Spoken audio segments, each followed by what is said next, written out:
What's up, everybody? Welcome to This Week in Wrestling.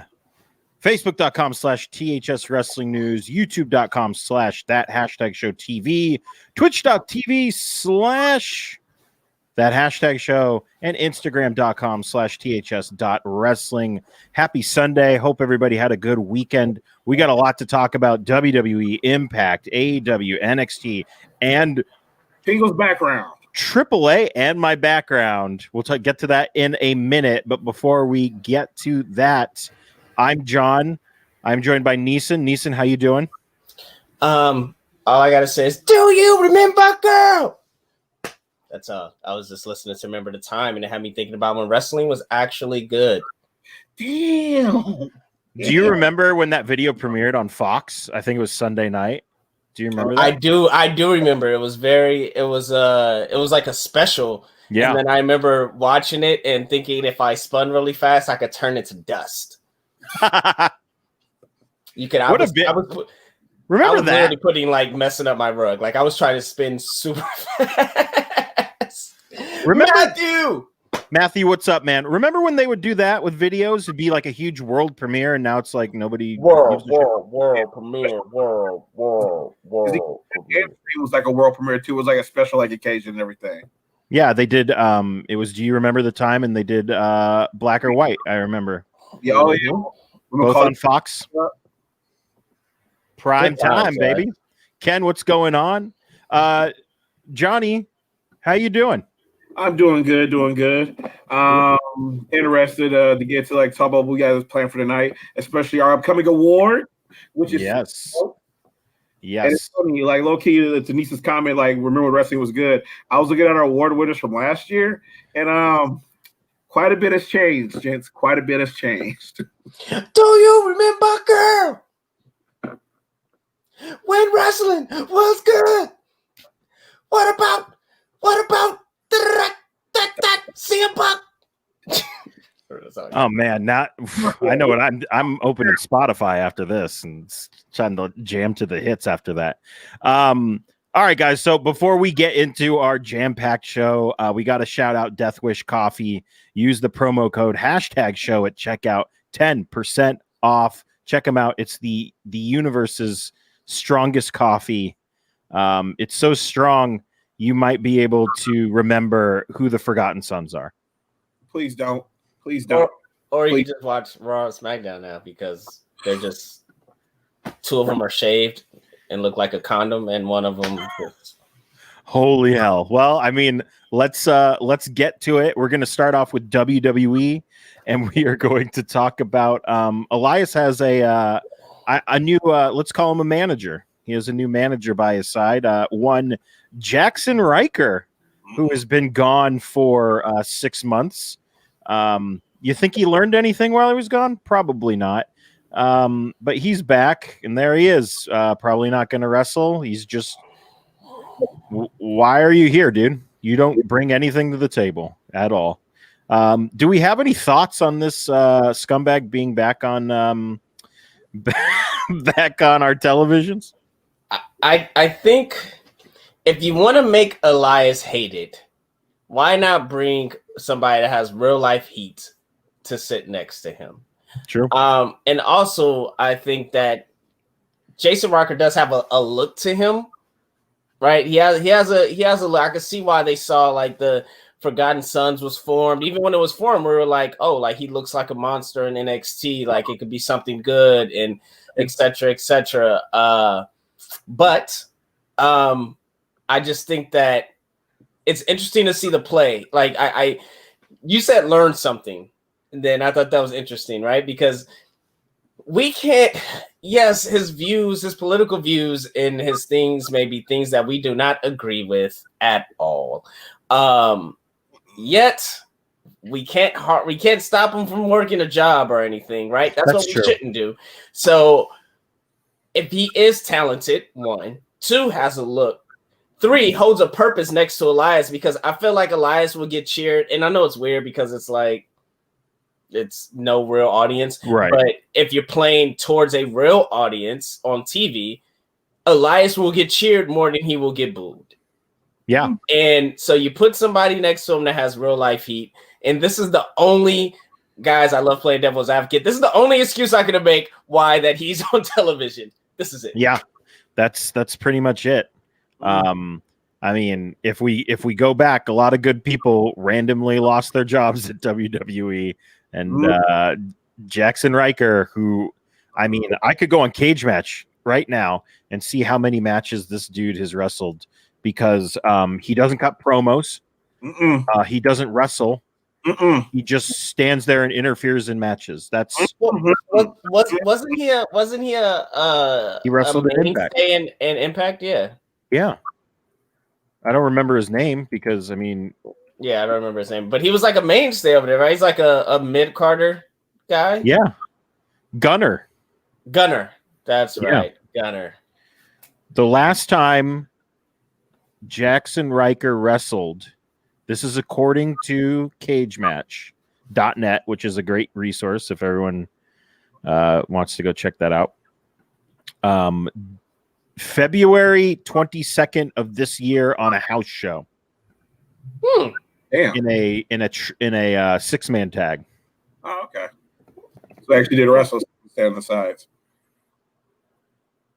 That was in Impact? No, that was NXT.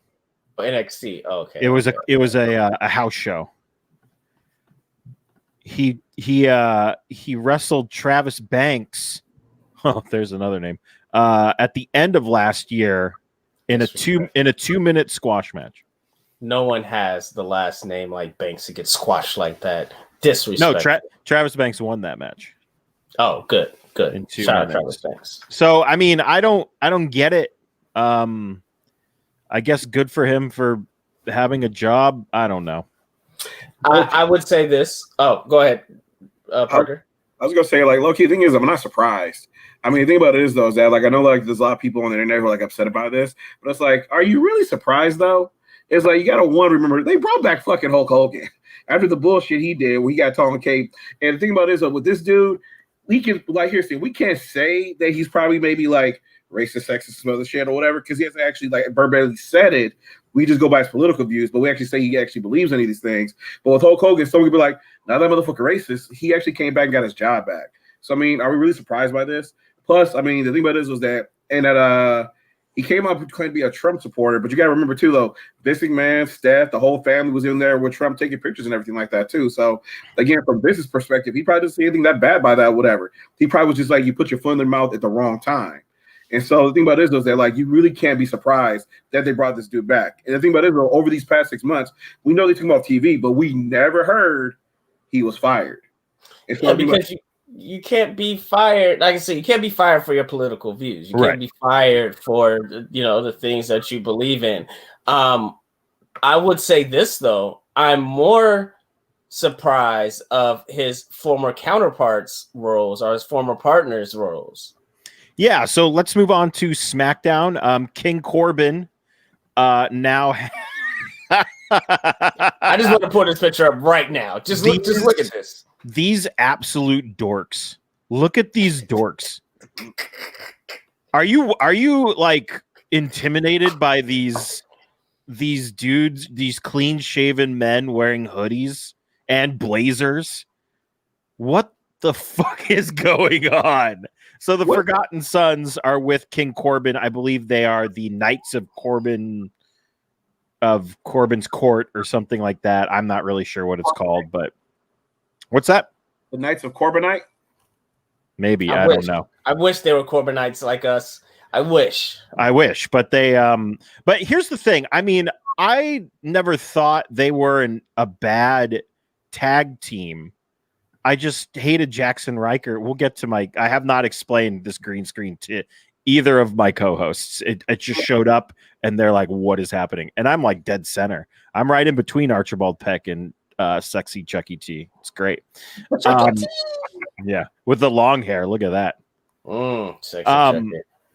So yeah, I mean, I don't hate this. I hate how they look. That this is like who let them go on TV like that 2 weeks in a row. They look awful. I can only imagine how awful their gear is going to look when they finally actually wrestle. But I think this is good that you give Corbin some people to hang out with him that weren't really doing anything. So they are baby big we call Baron Corbin big breakfast on big breakfast. So they're like the side dishes at breakfast. But yeah, what do you guys think? Good Lord. Well, besides how they look with their shitty grins, what do you think of this pairing, Neeson? You said besides how they look, because they look like penises. Like if you go bald, you never cut your facial hair. That is rule number 1. You never cut your facial hair. You'll look like a penis. And that's what they look like. Just 2 penises standing next to the big penis. That's exactly what's going on here.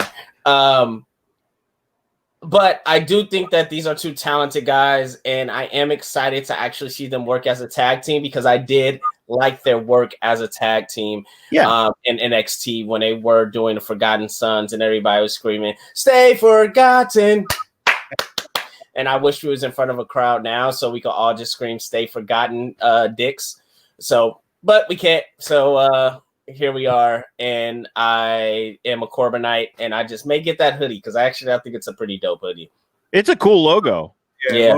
Just don't wear it with a blue blazer. That's weird. I would not, because you know why? I don't look like a penis. There you go. Jesus. Johnny, what do you think of this pairing, this trio going forward? I ain't that mad at it, because honestly, this is the idea that I had back for Shorty G a while back, when Shorty G was like originally working with Corbin a little bit.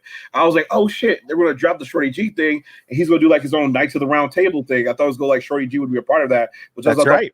Which is a dope character, but they didn't go that route, so now they're doing it. So I'm like, and they're better late than never. So I mean, it could work out. It gives these guys a chance to start back. And honestly, back when all the drama was going on in June, those motherfuckers distanced themselves so fast. They're like, nah, bro, we ain't on board with this. Please don't put them together. So you know what? I'm cool with it. And think about it, though, like Corbin's got the juice. The thing about it is, though, he's a dope heel. So again, under him, they'll be involved in some good feuds. They'll be doing some shit. They'll be on TV. They'll be making money. So honestly, it's going to benefit them in the long run. And same exact thing. Hoodies are fucking dope. Blazers are whack. # penis party. I will say, oh my God, I think Baron Corbin's the best pure heel they have. Like, in my opinion, he just walks out there and everyone's like, "Oh fuck, he's up there." Like, oh shit, damn. Yeah, no, you're right. No, I just realized something. Shit, we should have put on our awards heel of the year, because like low key, I got to give a lot, because I agree, like Baron's up there, but Randy had a fucking amazing year as a heel. I didn't give him credit. Motherfucker went from feud to feud to feud and kept main eventing. I wish we had put main heel of the year in there, but we'll get to that later. We'll talk about our awards a little. Mine would probably go to Evil, because I mean he's evil.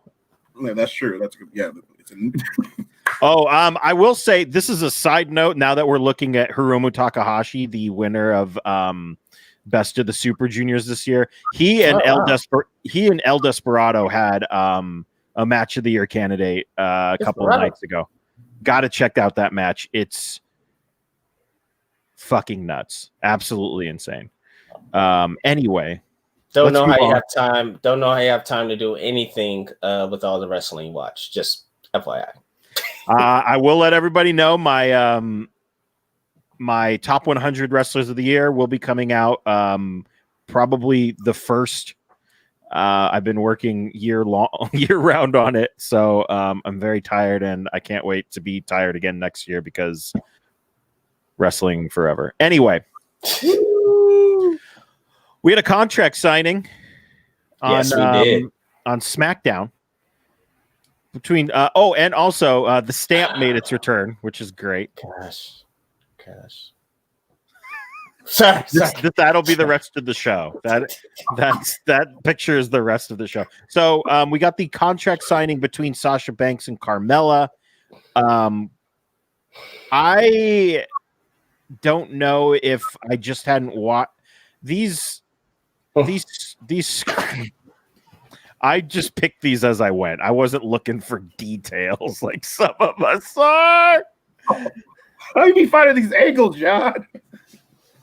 It was a Google search. What do you want from me? John, my blood pressure. Come on, man. So Good Lord. So what do we? No, Sorry. don't do that. Maybe I need to take some Lysol to get rid of the sickness I have. That's called Sasha F. Banks. Jesus Christ. So this is one of my first times seeing Carmella in her full new character, and I don't think it's it. I think this is annoying. I don't think it's an improvement on her original character at all. I think she does have a sommelier now. Is that what they were saying? Yep. A sommelier who promptly got the shit kicked out of him. Yep, there he is. He's got nice shoes though. Yeah, nice shoes. That's the only thing nice about it. But continue. I'm not real like I don't think Carmella ever needed a re-gimmick. I think her original gimmick worked both ways. I don't know. It just, and a lot of her dialogue feels very forced. Yes, I know everything's pre-written for them and all this stuff, but it's just like, and we'll get to forced promos later because holy shit, do I have some stuff to say when we get to NXT.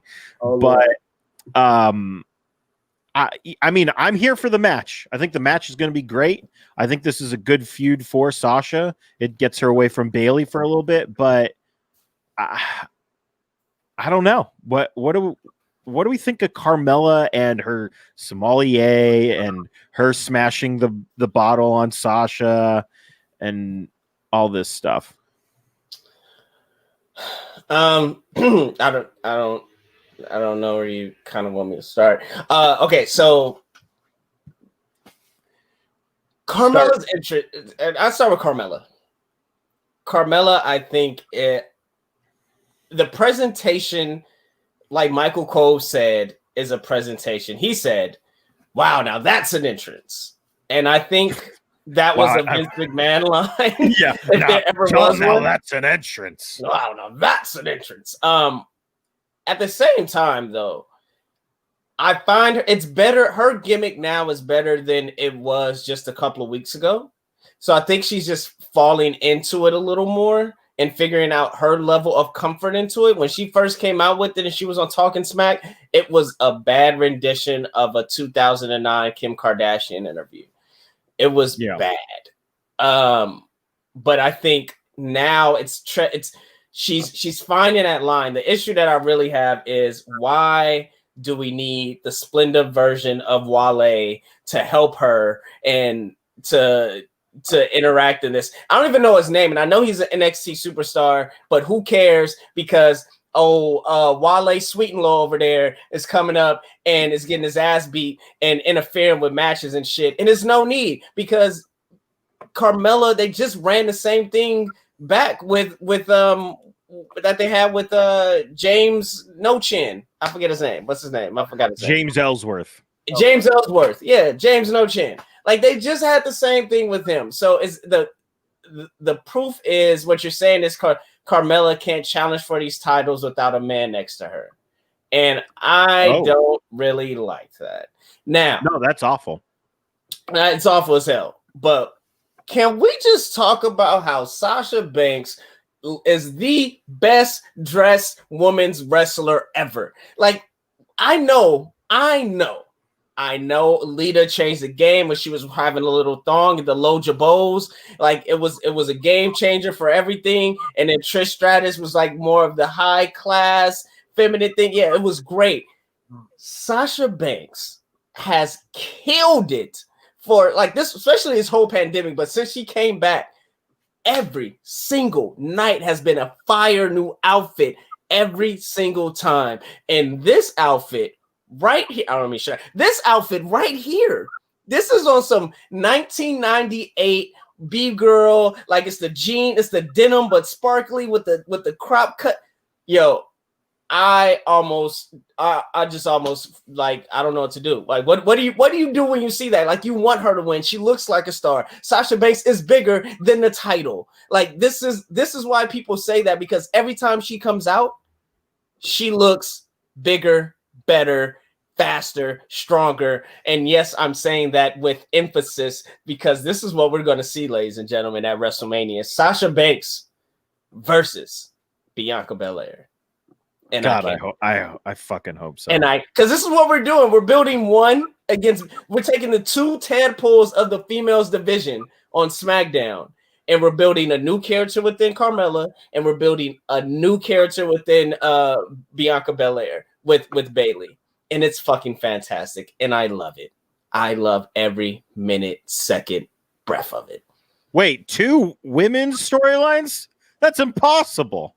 What are you, an AEW in office? What are you talking about? Hey, everyone in the Nightmare family, come on over. Come on all out at once. Firework.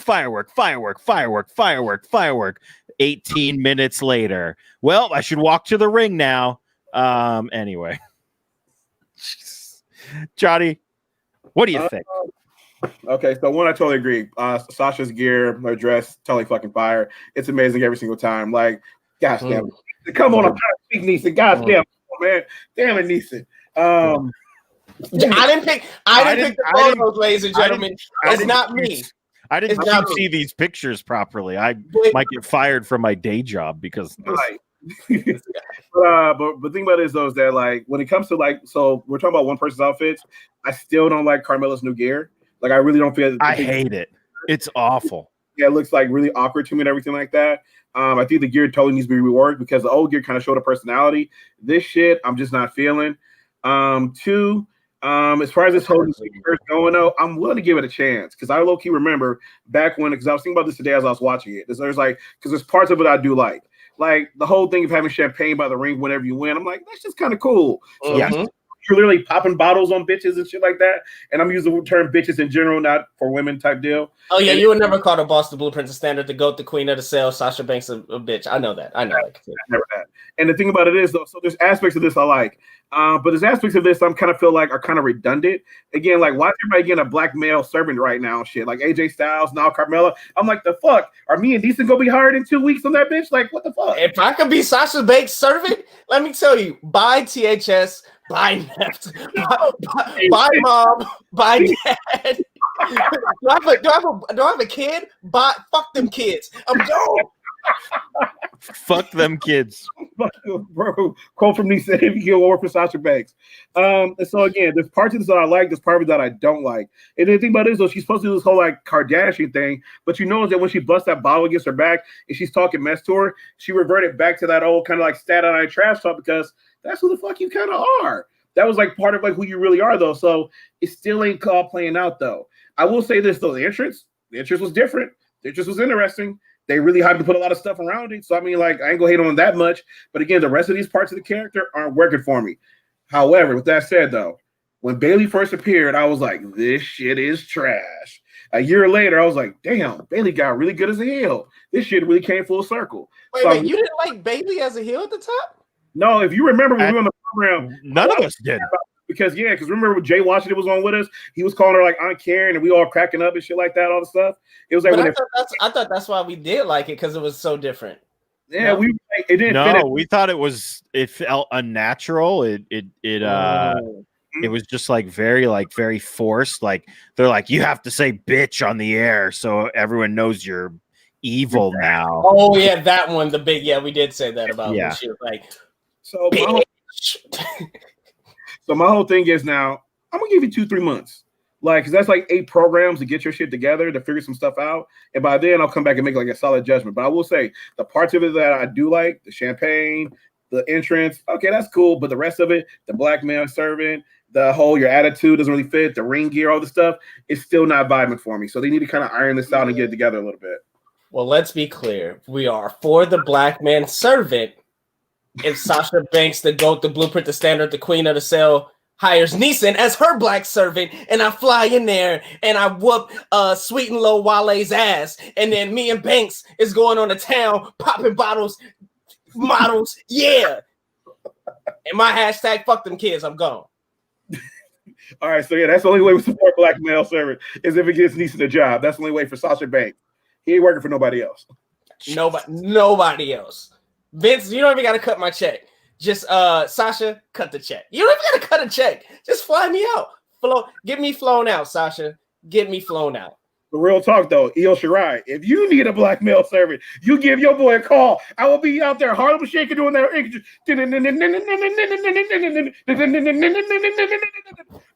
I'll be hearing it all day. Carry the time, everything. So yeah, Sasha Banks, Io Shirai, y'all need black male servants. You call you to me or Nista. We got there. We're there. Sorry, John. You were saying something? John, you're unqualified for this position, but there is room to restart the Forgotten Sons and the Corbinite sector. If you want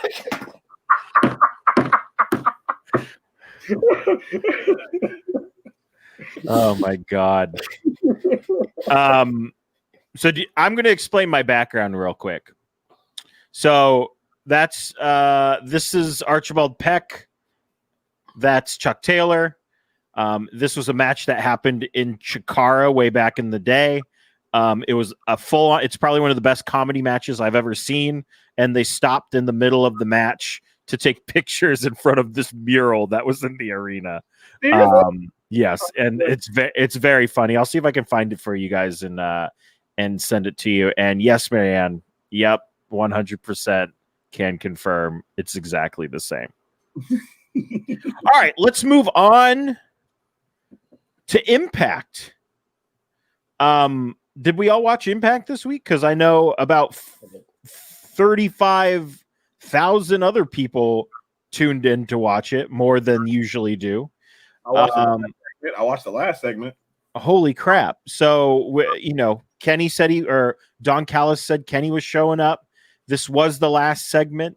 It was a sit-down interview. Basically, Kenny saying he wants to be a collector of belts. He says he has the AAA title. He has the AEW title, which I think he likened to Superman to Action Comics number 1. Yep. And then he likened the AAA title to Spider-Man number 1. So he says, I'm a collector. I'm going to go collect belts now. Maybe you guys have champions. Maybe I'll get belts here. So it was a pretty good interview. They laid out the whole, we've been family for years. Kenny is the number 1 wrestler in the world. Everyone needs to realize that, and we're going to make that happen. So it wasn't a Impact versus AEW thing. It is a Don Callis, Kenny Omega thing. And I watched all of Impact. I was going to watch it regardless. I did make sure I tuned in for this interview, like a lot of other people did. I didn't think it was a bad show. I thought the main event was very good. I thought the opener was also very good. But a lot of people are like, why is this at the end? Why is this at the end? And well, it's because it's the main event. Kenny Omega from a different company is going to appear on a different company's TV show. They're not going to give that away at the beginning. They want the ratings. They want people to stick around. It was smart. And they're going to do it again this week. So Kenny's coming back. He's going to be hanging out in the Winnebago. Neeson, what did you think of this sit-down interview? I thought the best thing I like about it is the collector idea. I like him going from the cleaner to the collector and the possibility of him running Roughshod, not only being the AEW champion, but the AAA champion and possibly the Impact champion and any other promotions are in the New Japan and go over to New Japan and maybe taking, headlining Wrestle Kingdom again in some near future. So I just think that that's the part I did like, but just the hold off. I understand that why they had it at the end because you want to pop the ratings, but nothing else was good about the show. That show was not the show that they should have booked that show like it was the night after Mania. They should have booked the show like it was a go home for Mania. They should have booked that show just with every single segment was entertaining and them recapping the reasons why we're in the middle of these feuds. Like they got the North coming out, which is one of their best, if not the best tag team they have. And they're arguing with each other. And it's like, if I know the North, but if I didn't know the North, I would look at this as like, oh, well, they're about to break up. These are nobody. Like, this is not the North. Right? Like, you got Chris Bay about to go against Ray Swan on Saturday for the title, but there was no energy towards that. There was just Chris Bay with a weird promo with Moose in the back. I let my hands do the talking. Shut up. It was nothing entertaining about the show that led me, like, I literally was like dragging by time. So by the time we got to Kenny, my energy wasn't up. So that's just what I thought about. What about the backstage segment where Tommy Dreamer confronted an attempted murderer, and he told him if he won the wrestling match, then he wouldn't have to go to jail. So is this supposed to be, is that character supposed to be a play on Bruce Pritchard? Who? Backstage agent guy? Oh, Scott D'Amore? Yeah. Scott D'Amore is legitimately in charge of Impact. But I'm saying, like, but he just reminds me so much of like the stories they tell of Bruce Pritchard, like running around in the back. Like that's what I feel like it. He's in charge of Shield, guys. That's who he is. He's in charge of Shield. That's the Impact. The Impact leaders in charge of Shield. Oh my god! But yeah, I do agree that the show was like there. I thought if they were just matches without anything else, I thought they were fine matches. I thought that Josh Matthews and Madison Rayne did a decent job at letting us know where we were in feuds, or at least I thought that.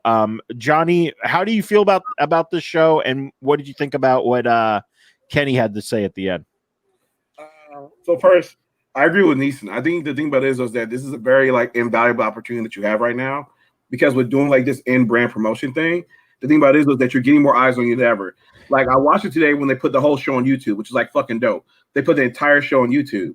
So I'm like, cool. If you're gonna put the entire show on YouTube, it should be a good damn show. So that way you can get people to come over. Because here's the thing, like out of all these, like what I was thinking about today, like as far as the people who are like collaborating right here, there's always like somebody who's higher on the totem pole and somebody who's a little bit lower. And right now, AEW has a bit more juice in the wrestling world than Impact does. So a lot of their fans are coming to watch you for the first time, and you got to take advantage of that. And you're not doing it because here's the thing: you don't have that much to give in this relationship between you and AEW. So when you get these opportunities, which are going to probably be like far and few between, you got to take them and run with it while you can. Now, two, I love Kenny's promo because, like, for one, I don't know why, but when he's a heel, homie has a lot more personality. He's making these nerd references, which I'm loving, to like different comic books and everything like that. He gives his like custom catchphrase, which is so good to be back. And again, he just has like so much personality, so it's good to see Kenny back. But what I loved about it was, he said, "You guys have belts." He didn't talk about the main belt. He said, "You guys have belts." And so that means if he goes to promotion, he could go for the top tier one. But he might just go for the mid-card one, go for like the Intercontinental of that brand or something like that. So that makes things a lot more interesting so he can build up future talent like across the wrestling industry. The other thing I like about this is, though, is they do it right. Because right now we're focused on like, wait, where's Kenny going to go next? But to Larry the Spy's comment, she put on there FTR versus MCMG. The thing about it is, though, that could be so dope. FTR versus Motor City can be so awesome. So that means we can start seeing inter-brand promotions between other groups, individuals. See like Chris Jericho go back to New Japan for a minute. See FTR come to Impact. See Rick Swan show up in AEW. We can see a lot more collaboration. It kind of brings you back to those days of the independent circuits in a way, but a new reality here in 2020. So I think it has a lot of potential. Because me personally, I love to see the Rainmaker here in America. Just saying. Seeing the rain down there, everything like that money, that would be so dope. So honestly, I'm loving money. Yeah. So the thing about this, though, is that I'm loving the potential that's all to be had here, as long as he capitalizes on the right. But again, I think it's starting out pretty dope. Again, Kenny's doing his damn job. He's got his own Lex Express, which is fucking awesome. Again, him making references to it and everything like that, which means that bus is going to be driving around. And again, we're going to start having audiences. You're going to see that bus driving to a city. They do the camera shots from outside. Dude, this is going to be fucking dope if they do it right. So this is the first time I heard your Midwest accent come out when you said audiences. It was great. It was amazing. It was great. It was fantastic.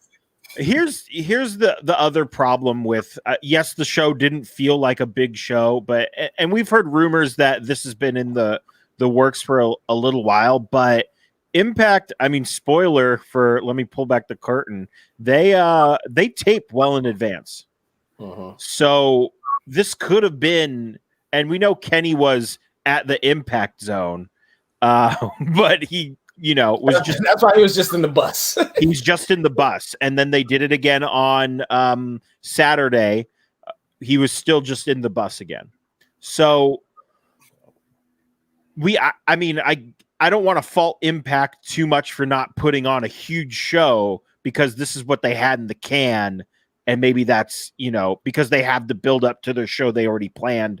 And we technically don't know how long this Omega Impact AEW thing has been in the works. We've heard a little while, but they still have to tape a show and put out a product regardless of what happens. That's just what I'm thinking. Well, don't you think if you're the biggest, like if this is going to be your biggest night, this is the biggest news that you have had, and since Steen came to TNA or Kurt Angle came to TNA, right? Like this is the biggest thing you have. Don't you go back to the drawing board and try to make something happen? Like there's no excuses for me, as like that's like saying, oh, like I'm not going to capitalize on the biggest thing and we're just going to try to work around it and do voiceover stuff. No, like you figure it out. Like at least shoot some backstage promos with Kenny and other wrestlers to give them like something to make it more tied. Because as a person, like I hit you about AEW and Impact, both were taped, and both were taped, and so this is not how you plan the biggest. And I'm just being nitpicky, and I'm just being, it's kind of dramatic, but this is just not how you do the biggest moment in modern day wrestling. This is not how you capitalize on it. Because please believe me, if that happened with WWE, NXT, as a matter of fact, NXT invaded SmackDown. Mm-hmm. That's like on Monday, there's just only mention of it, and then we only see like one star pop up. What did they do? They teased it. Not only did they tease it throughout the show, but they had wrestlers, they had people going to the doors, trying to lock the doors. It was a thread through the show. Like just having announcers talk about it over a match saying, oh, and stick around because Kenny is going to say something later. That didn't do it for me. Like it just showed that they didn't put in 100% of what they could have put in. So it's clear that they didn't get 100% out of it. And then when you follow up to Wednesday, they definitely did get 100%. Right. Yeah. Right. And low key to piggyback off that, because I agree. Because the thing about it is that like I was looking at their YouTube ratings and like their as far as their views when I got ready to watch it today. The thing about it is everything on their channel is in the single or double digits. It's like 22,000, 36,000, or whatever. But that Kenny Omega, that full length show, over 350,000 people watch that. And then the Kenny Omega, just a 2-minute segment by itself, is in the 150,000 by itself. The opportunity, because here's the thing, John, I agree with you. Because think about this: if we know one thing about Impact, we know they broke. Like I heard they got their catering is just literally a vending machine. Like you got to pay for it yourself. And so the thing about it is though, is that like I understand they can't do that much, but I'm like, you can refilm like a couple things. Like I know producer juniors always talking about their bombshells division. They should have done a segment with their bombshells. Like, look, what do we have to get people to come and tune back next week? Maybe try to set something up, or maybe just change a couple matches and edit a couple things. But yeah, it's like it just looks like a missed opportunity because this was your chance. You got a huge spike. You got a lot of new eyes on your product, but how many of those eyes are going to come back next week now? And that's the thing that I got to take advantage of. We have to. I cannot believe that I forgot the other best part of Impact. What's that? I cannot believe that I didn't get a still of Tony Khan. Oh, yes. And Tony Schiavone. Yes. A paid ad on Impact in the most, what would you call it? The most old school wrestling cheesy infomercial way. He was the most passive aggressive. Oh, passive aggressive. Yeah. Thank you, Mariette. The most passive aggressive thing I've ever seen, and that to me, I've watched that like 6 times since it aired. It's so good. I absolutely love it, and I hope he does another one this week. Is Tony Khan? Tony Khan is exactly what Vince McMahon used to be. My friend Dan sent me a Vince McMahon promo from USWA back in the day, like way back in the day. And it is before Vince was a character on TV. It is pretty much the same exact thing. But I love it. I think this is great. If he just like, and I also love, he's like, yeah, I got stuff down in Tennessee. I've heard I might even buy Impact. Yeah. It was just so matter of fact. I've got so much fucking money and there's nothing you could do about it. I loved this. And I loved Tony Schiavone. Yeah. Hey, didn't you work here? Yeah, I worked here for one night and then I quit the business for 18 years. He's like, well, go ahead, buddy. That line alone reminded me, and the reason why I said that, it reminded me of Vince McMahon when he says in Beyond the Ring, he was like, we make movies. Yeah. And like, bitch. Yeah. that's what we do. We make movies. And he takes the drink of water. Yeah, we make movies. And I'm just like, you got like it's nothing you can say besides yeah. I may buy Impact. Wow. Yeah. Oh, I heard they have some tag teams here. Well, we have the best tag team in the world. Yo, I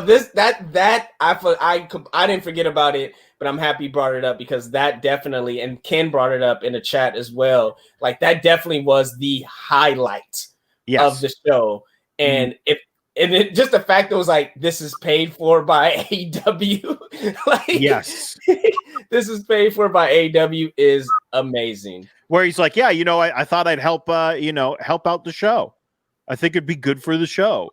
And it was so good. They gave a preview of Wednesday night, and that brings us to Wednesday night. You're a professional. Which they should just call Dynamite The Rhodes and Friends. That's what the show should be called. They're shoehorned into every segment for no reason at all. This was great. Sting basically going, hey, kid, I'll do whatever the fuck I want. Thanks. And then just leaving. That was fine with me. But the Sting segment, I did enjoy him. I'm sorry. The Sting segment started off with fucking Cody Rhodes coming out because let's just take the wind out of everyone's fucking sails right away. Just have your time. Go ahead. So he comes out. Tony Schiavone's already in the ring. Then Sting comes out, and we have a nice little moment between Schiavone and Sting, which I thought was very cool. Being a WCW guy, and then he leaves the ring. And Cody just stands in the ring. He's just there, because if we don't see him every 5 minutes, we might forget about him. And Sting goes, a lot of things around here look the same, and some things look very familiar. And he looks up at Darby Allin, who is awkwardly making sure he's holding up the TNT title while trying to look mysterious. Also, did we really need a video of him with the Rorschach blot test when he could have just done all of that in a backstage interview? Anyway. Hey, it has to be in black and white, okay? And it has to be shot by his film school best friend that just got maybe like a Super 8 camera for Christmas by their rich parent. And yeah, man, it's film. So it's film. Sting goes on to say he's talking about how great it is, all that stuff, and Cody, he basically kind of just goes to Cody. He's like, I'm not here for you, but also I'm going to do whatever I want. So see you later, kid, and leaves. And he gives him like the hug. Oh, you little rascal. And he leaves, which is fine. So what did we overall think of this segment? Johnny, let's start with you. I kind of liked it in a way because I'm just started thinking about like it's dope to have Sting there to kind of like mentor a lot of people and everything like that. Because think about it, like Sting has such a rich history, and then for a long time he was known as like the greatest wrestler who didn't wrestle for WWE type deal. There's several of those like 2 on off stints, but it's like again, he's just like I have such respect for Sting Because again, he's like a legit guy who loves the business, who loves wrestling, who's a fan, who comes a long way. He's just a good guy who puts his heart into it. So I love the fact to have somebody like that there to kind of mentor and help people. Somebody who's been through all this, because he was there with WCW from the start, all the way literally to his end, wrestling that last match and everything. And so he can kind of go around and like mentor people like Darby, for example, and tell Darby like, yo, bro, pull it back. You're losing people. Or go and talk to other people like maybe think about doing this to your moveset and stuff like that. So I love that veteran presence there. And honestly, as long as they don't do him like The Undertaker, because that's what I'm comparing it to, where it's like you're just putting him into too many matches and like putting a sour taste in people's mouth, I think it low-key works. So honestly, like that promo, when I watched it, I was like, damn, I kind of fanboyed out for a minute. When he goes, what's the homie's name? Is like, can you say the line? Say his line. Here. I was like, okay. I kind of clapped at that. I kind of fanboyed out for a minute. So honestly, like, I'm all for it, just as long as they don't fuck it up. Which I guess is what we can say for most things. I'm down for it. It's really dope. As long as they don't fuck it up. Exactly. Just as long as they don't fuck it up. T-shirts.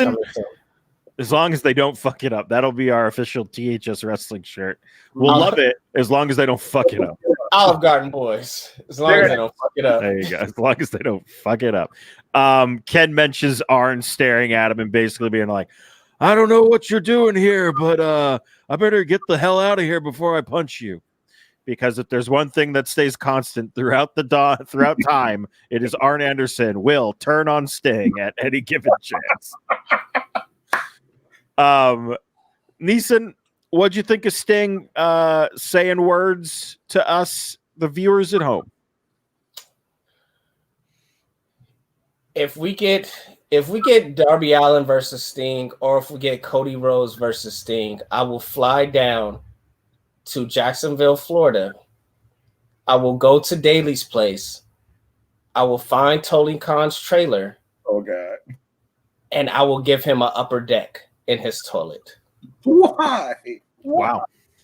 That's exactly what I do, because I don't want to see Sting die in the ring. I don't understand why everybody is okay with this. Why is people okay with this? Why? Thank you. I don't understand. Why are people? I get it. Sting is loved in our hearts. He was the mainstay for Surfer Sting to Crow Sting to Wolfpack Sting, and it's a TNA Sting, Joker Sting, and then we had the WWE Hall of Fame Sting, and I get it. But the last time he was in a ring, he literally almost died. Why? Oh, why do we want that? And why do we want it against a person that feels like they're already half dead? And Darby Allin. Like, are we not putting these things together? Why is this a thing?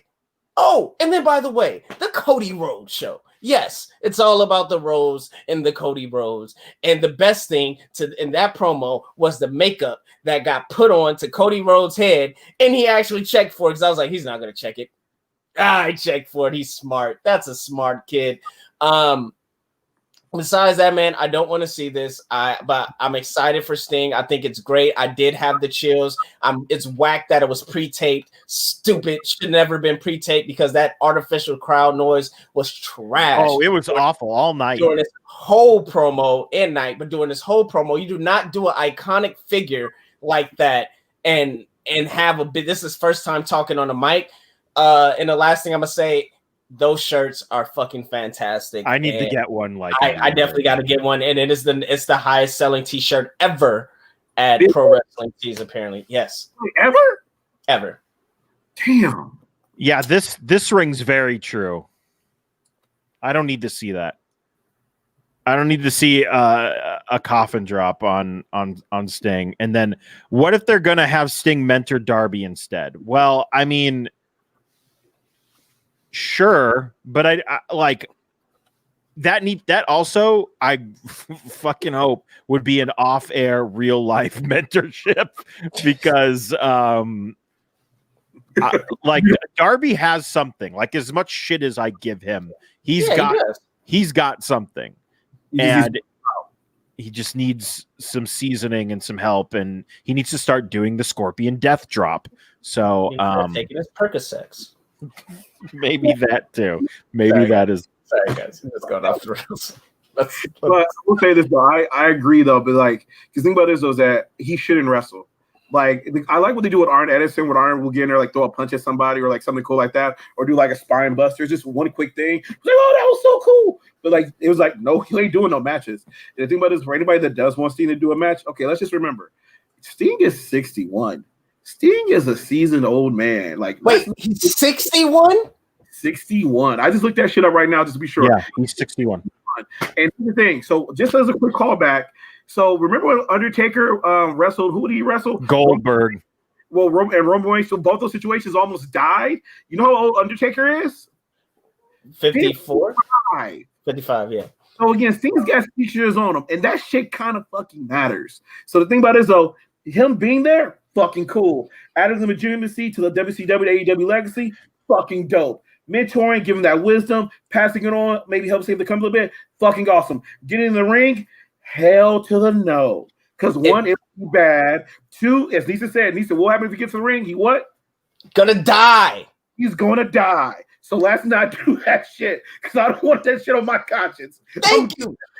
No, sir. Thank you. No, sir. Everybody that's on the internet screaming they want to see him versus Kenny Omega and him versus all these people, cool. When something bad, and I'm talking unforgivable bad happens, I'm coming for y'all. And I'm taking all of the karma that you had left, and I'm just putting it in my bag. I'm just going to collect it. I'm just going to be the real collector. Are you going to be the real collector? Just imagine me taking all your gold coin karmas and just collecting it like Mario, and just having a sack and having my little foxtail and just jumping over a mushroom and just going ahead and flying home just like this. Like I told you, bitches. I told you.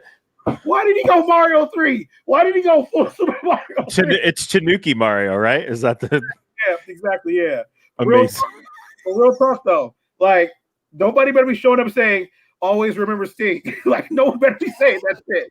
Like, no one better be like, always remember Sting. The fuck you mean we could have remembered him? He would have been there if he had told me fucking wrestle, you jackasses. If it wasn't for y'all on the internet pressing him, hey, you should have a match with blah, blah, blah. You should have a match. Shut up. Shut up. You know, should always remember. Always remember, old man can't wrestle. Always remember, old man shouldn't wrestle. They will die.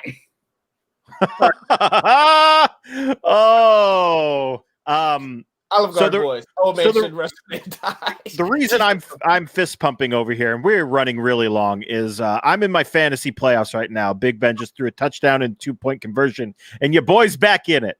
Okay, let's move on. Let's move on here. We go from a Sting segment to an interview, a sit-down interview with Shaquille O'Neal. And the first thing we see, is basically Tony Schiavone like, hey, everybody, I'm sitting here, and he's holding the biggest cup of water I've ever seen in my entire life. No one else has a beverage, just fucking Tony Schiavone holding the biggest cup. It's like covering his head. That's how big the cup is. And I go, gee, I wonder what's going to happen with that fucking thing. Okay, so your lovely partner, by the way, for Tornado Tag Radio, which when does it premiere or when does it come out every week? We record Thursday nights. The podcast comes out Friday, and we just started doing live streams on Thursdays. So awesome. So Thursdays live streams, Friday for the podcast. Amazing. I watch it too. This is the first thing that I saw when we talk about Shaq in this interview. These fucking toms. Oh, she changed it. There it goes. These damn toms. These right here. These big ass 22 size 22 toms that he has on. Also, Tony Schiavone looked like he has on toms as well. And yeah, I don't understand it. I don't get it, but let's move on. So go ahead. I was gonna say, so I totally agree. The fucking times and those sketches he's at, I'm like, come on, man. You have your own fucking goddamn custom shoe. We know the Shagnosis. You have a fucking line, and this is what you show up with? Reebok, be pissed. Reebok, be mad. Fucking I just imagine, like, if someone confronted him about it, he would just be like, I was comfortable. I was comfortable.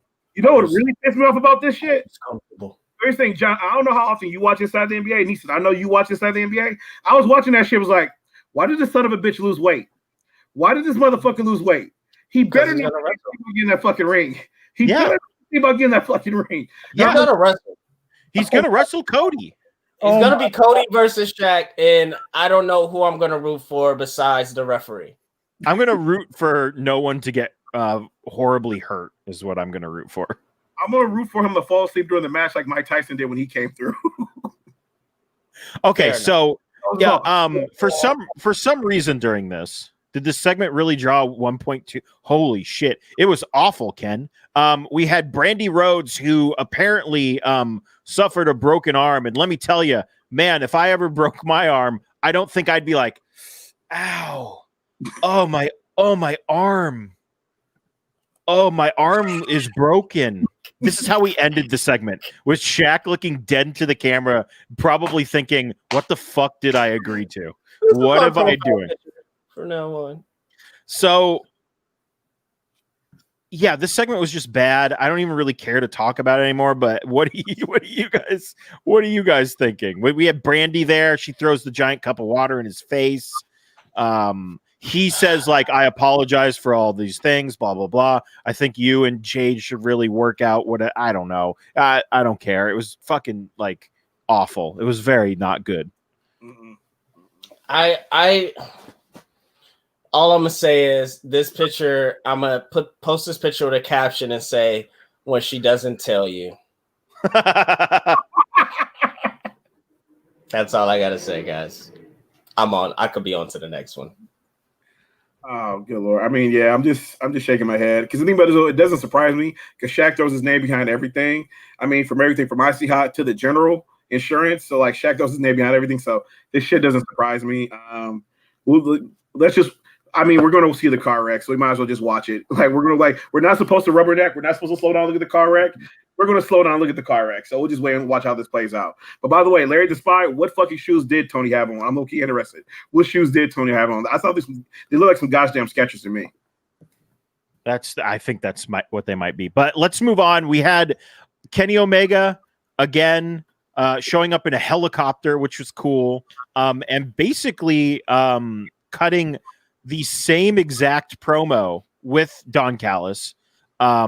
They told us the night before, we're going to have a big old announcement on Impact. And then they didn't really say anything on Dynamite. So it makes me wonder what was recorded first and why did they decide to do the same thing for both audiences? He's wearing the same exact thing, Don Callis. Oh, go back to that. Is he? And he's also pointing in both pictures. What a huge. So, but again, we know it's pre-taped. They shot it basically in a parking lot of Daly's place. So they did it. They either did it right after. I think they did it right after because he had a black eye anyway. So, yeah, man, it just was underwhelming. Again, I text the group. How can wrestling be so hot one week and be so weird the next week? And that had a lot to do with this, and it has a lot to do with our next topic, but this for sure. All right, let's just move on to NXT now. Let's just move on to NXT. All right. I mean, I feel like he didn't say anything. It was the same exact segment. I mean,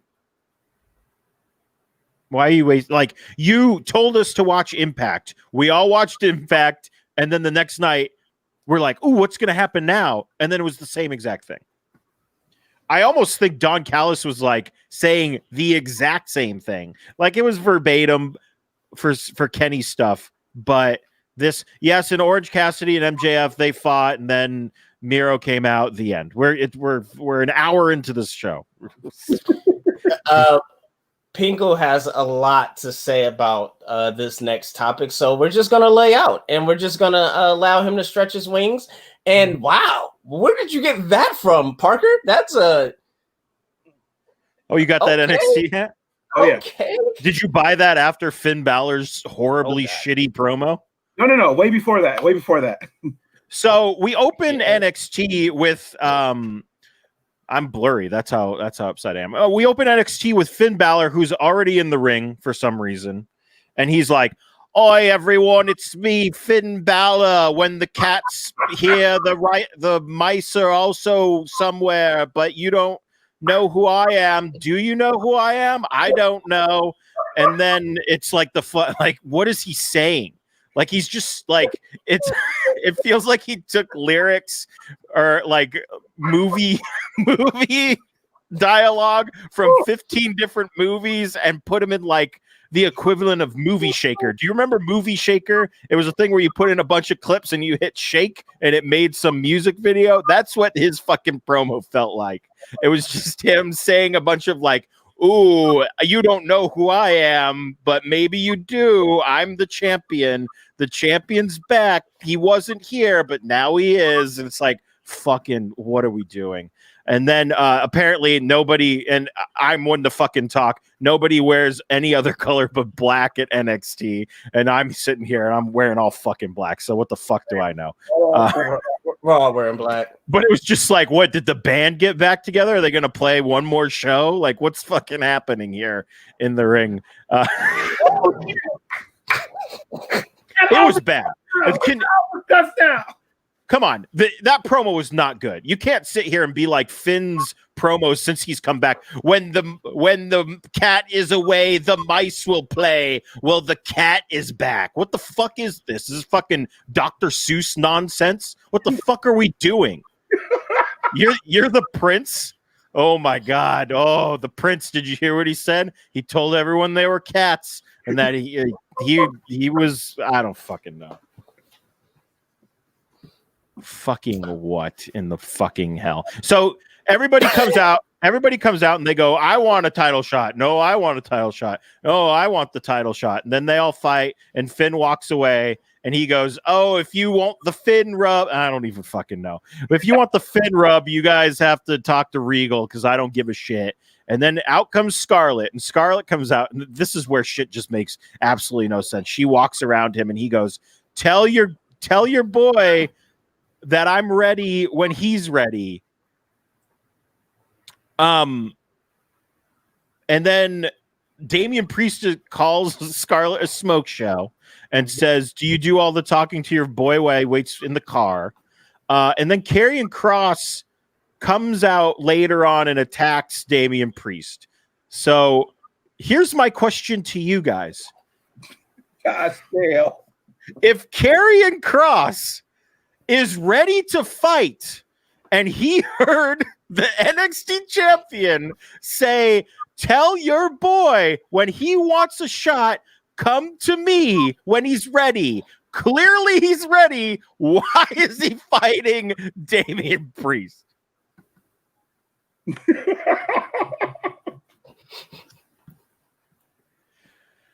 What the fuck is happening?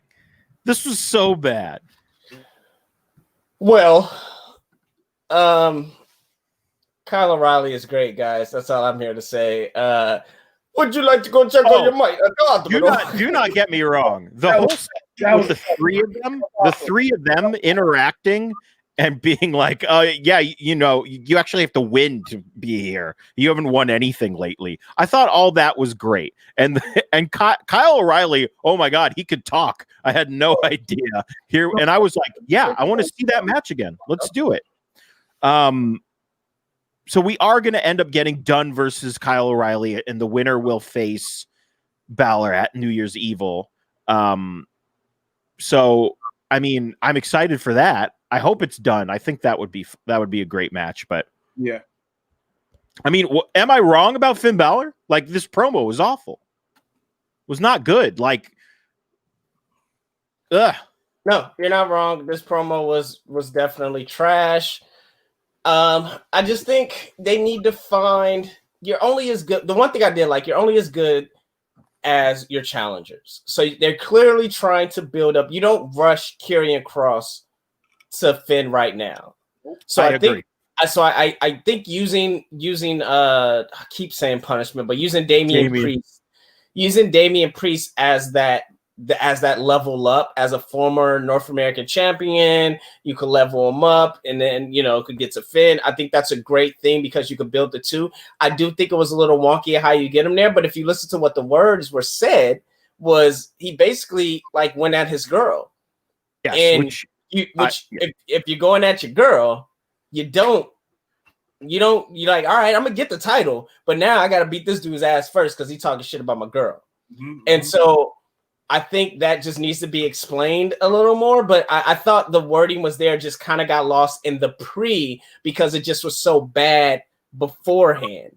And the Clippers are fucking trash and need to be treated as such because they just lost 2 preseason games and without LeBron James or Anthony Davis, and they had all their players. They lost 131 to 106. This is the second one they lost. I don't understand them. They never get a title. Let it be. But maybe that's it. Yeah, clip show. Maybe that's it. But I do think we're gonna get a great match between Dunn and Riley, and we're eventually gonna get Finn and Dunn. And I think this is a good way to pass the time until we get to Mania, until we have a crowd back, a big crowd back, because they're doing a small crowd at the PC right now, big crowd back. And I'm here for it, man. I am here. Shout out to Justin, the wrestling Justin, class. what's up? Boy, you missed me doing my greatest Finn Balor impression and bringing this picture into our lives. All right, so we're running a bit long, so we're gonna wrap up here. We do have one last thing that we want to mention. I'm gonna say one quick thing. Oh, sorry. You're good though. So same thing. Everything you guys said, I totally agree with. But the one thing I will say about the segment is Damian Priest is getting better to me week by week. Like when he goes that whole, hey, Smoke Show, what's your boy do? Wait in the car while you come out here and do this shit. I was like, wait, does he just wait in the fucking car while he comes out here? And so like legit, I was like, I like Damian Priest. This motherfucker's growing on me. That's the most character I've seen. The most personality I've seen out of him where I've been like, oh, okay. I think I know who this dude is now. He's a guy who runs his mouth and gets in fucking trouble. He literally is falling into himself now. Yes. Good fucking dude, but he runs his mouth. And that's the thing, that at this whole North American Championship with Leo Ruff and everything like that, it's been perfect for him. Like it's allowed him to come like into himself and everything like that. I was low-key, Larry the Spy said, so he's me. I was low-key, like, he started to remind me of Ro, low-key. A guy that all three of us know and everything like that. He started like, you're all right there. Bro's a wrestler. So yeah, but honestly, I'm loving it. I'm here for this Karrion Kross because the exact same thing. Finn needs to defend the title. Sorry, Karrion needs to go to somebody else before he drops it to Karrion, because when Finn faces Karrion, that's just getting dropped, sadly. Yeah. All right. So I'm going to drop this in the chat right now. It's tinyurl.com/THS Wrestling 2020. We're doing our year-end awards. We would like everyone to go there and vote.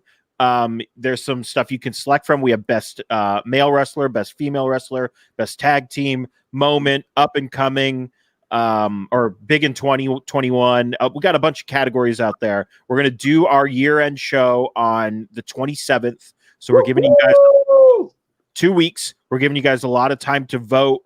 If you don't see somebody there, you can write them in, and then who knows, if we get enough write-in votes, maybe your person will be in our award show. So that's it. I know we didn't get to talk about AAA or Triple Mania. It was a crazy show. You can go watch it on YouTube. Crazy, guys. It's absolutely nuts. Kenny Omega retained the title against Laredo Kid. Crazy match. Everyone's bleeding all over the place and falling through tables on that show. It's insane. You should go definitely check it out. But Nakazawa, you stupid Nakazawa. Michael Nakazawa needs to learn to catch someone, because Kenny Omega is the hottest thing going in wrestling right now, and you throw your entire body in front of that man. And he did a Miz art. he tried to like side hug him in the air, and it didn't work. He just fell down. All right, do we have anything to plug?